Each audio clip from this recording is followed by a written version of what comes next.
إلى بيان يدلي به دولة أرسيني ياتسينيوك رئيس وزراء أوكرانيا.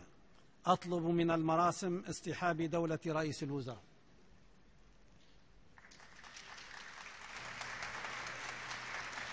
من دواعي.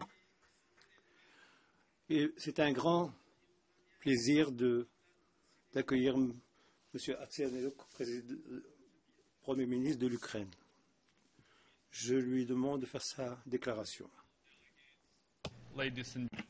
Mesdames et messieurs, chers délégués, l'Ukraine est un cofondateur des Nations Unies et c'est très bien les raisons pour lesquelles nous avons créé cette illustre organisation pour la paix et la stabilité. Avons-nous cette paix et cette stabilité? Non.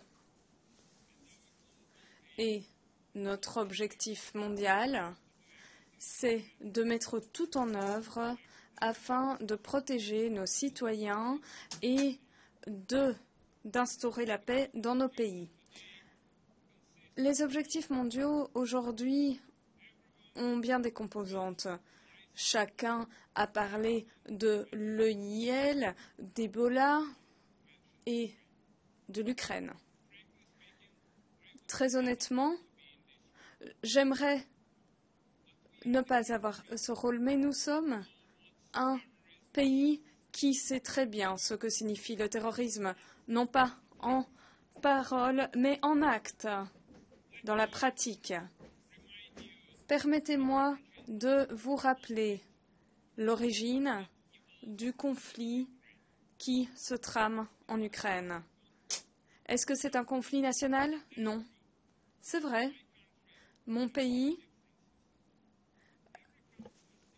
a des différences, mais c'est le cas de chaque pays et nous sommes prêts à régler ces divergences au sein de notre pays.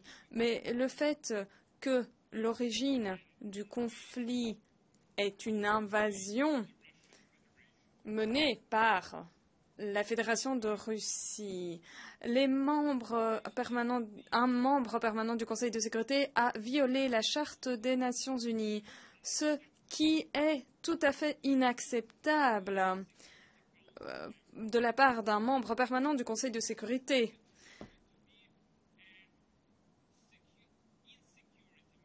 La Russie devrait plutôt être un membre d'un conseil d'insécurité que de sécurité. Il y a 20 ans, l'Ukraine a abandonné ses armes nucléaires.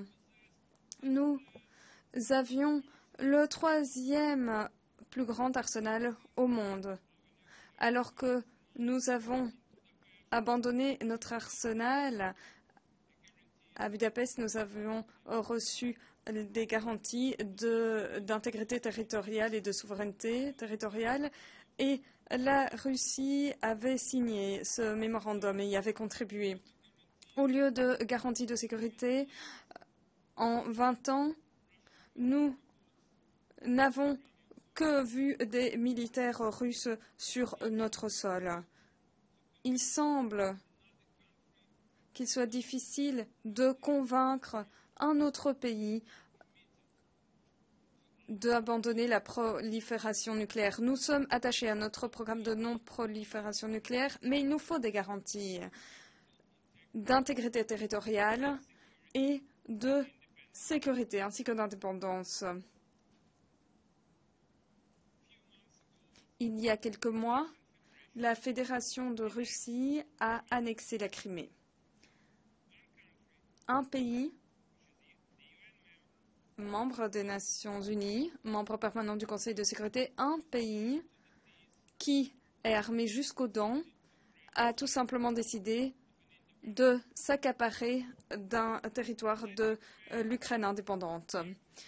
Permettez-moi de louer les efforts consentis par des membres des Nations Unies qui ont appuyé la résolution sur l'intégrité territoriale de l'Ukraine qui condamnait l'annexion illégale de la Crimée par la Fédération de Russie. Et ces membres Et cela a été plus loin, car aujourd'hui on peut dire que des soldats russes se sont déployés dans l'est de l'Ukraine. La Fédération de Russie a enfreint un certain nombre d'accords internationaux, bilatéraux, multilatéraux, en commençant par la Charte des Nations Unies jusqu'à la résolution contre le terrorisme qui a été adoptée par les Nations Unies. Donc nous savons ce que signifie le terrorisme et nous exhortons la Russie à retirer ses forces, à retirer son artillerie, à arrêter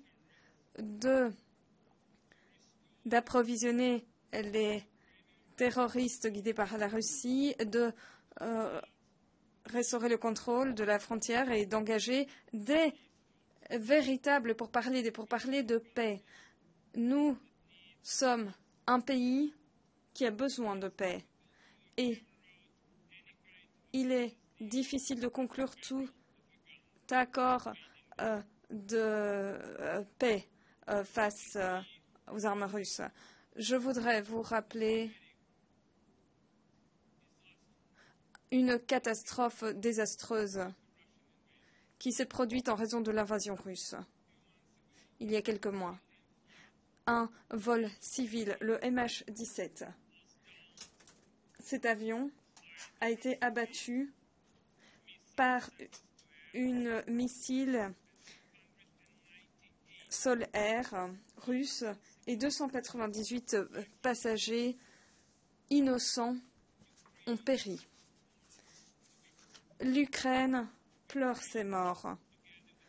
Nous prions aux côtés des familles des Pays-Bas, de l'Australie, du Royaume-Uni, de la Malaisie, de l'Indonésie, des Philippines, de l'Allemagne.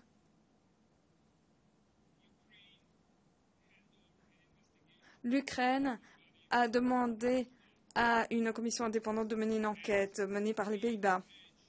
Et nous demandons instamment à tout un chacun de traduire en justice les auteurs de ce crime odieux, ce crime contre l'humanité. Chaque jour, en dépit du cessez-le-feu, nous perdons des soldats ukrainiens, nous perdons des civils et les tirs se poursuivent. Je réitère une fois de plus qu'il nous faut la paix. Et quelle est la formule de cette paix? L'option militaire n'est certainement pas la meilleure. Donc il nous faut une démarche globale, englobant la diplomatie, un financement, des options politiques et en dernier recours militaire. Les États-Unis et l'Union européenne ont décrété un certain nombre de sanctions contre la Russie. Nous comprenons bien que les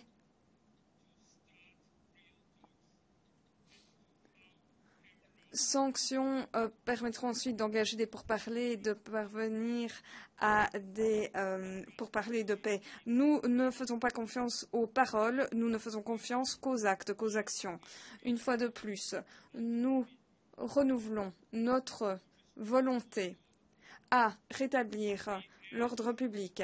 Nous exhortons la Fédération de Russie à respecter ses obligations internationales, à respecter tout ce qui figure dans le document de Minsk. Ce n'est pas un menu où l'on peut choisir les éléments qui nous conviennent. La Russie doit respecter les 12 points de ce mémorandum.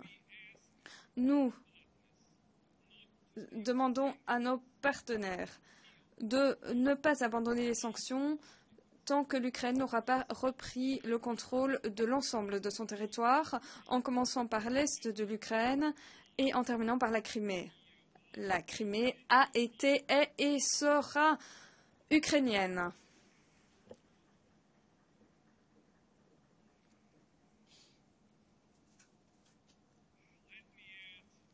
J'ajouterai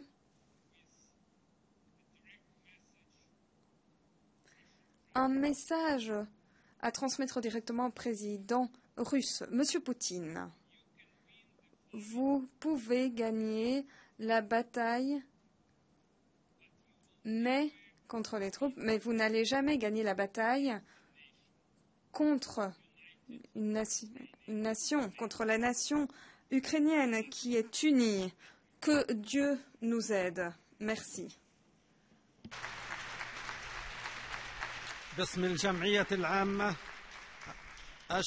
Au nom de l'Assemblée générale, je voudrais remercier le Premier ministre de l'Ukraine et je demande au protocole de l'accompagner.